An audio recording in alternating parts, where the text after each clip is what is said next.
வங்கிகளில் வாரத்தில் 5 வேலை நாட்கள் மட்டுமே என்ற நடைமுறை அமுல்படுத்தாத ஒன்றிய அரசை கண்டித்து இன்று நாடு முழுவதும் மாநில தலைநகரங்களிலும் முக்கிய நகரங்களிலும் வங்கி ஊழியர் சங்கங்களின் கூட்டமைப்பு சார்பாக மாலை நேர ஆர்ப்பாட்டம் நடைபெற்றது. செய்யாறு நகரில் திருவண்ணாமலை மாவட்ட மத்திய கூட்டுறவு வங்கி கிளை முன்பாக நடைபெற்ற ஆர்ப்பாட்டத்திற்கு ஓய்வு பெற்ற ஊழியர் சங்க பொதுச் செயலாளர் என். பத்தராச்சலம் தலைமை தாங்கினார். யூனியன் துணைத் தலைவர் பி. பொன்னரசன் முன்னிலை வகித்தார். இளைஞர் அணி அமைப்பாளர் எஸ். ஜெகன் கோரிக்கை முழக்கங்களை எழுப்பினார். யூனியன் பொதுச் செயலாளர் எம். யுவராஜ் ஆர்ப்பாட்ட விளக்க உரையை ஆற்றினார்.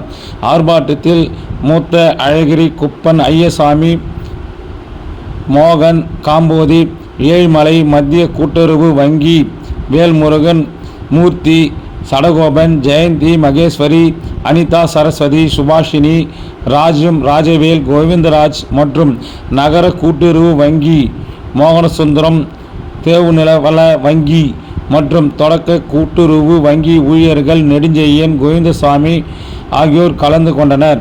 ஆர்ப்பாட்டத்தை இணை செயலாளர் டி. தணிகைவேல் நன்றி உரை கூறி முடித்து வைத்தார். இதில் ஏராளமான வங்கி ஊழியர்கள் கலந்து கொண்டனர்.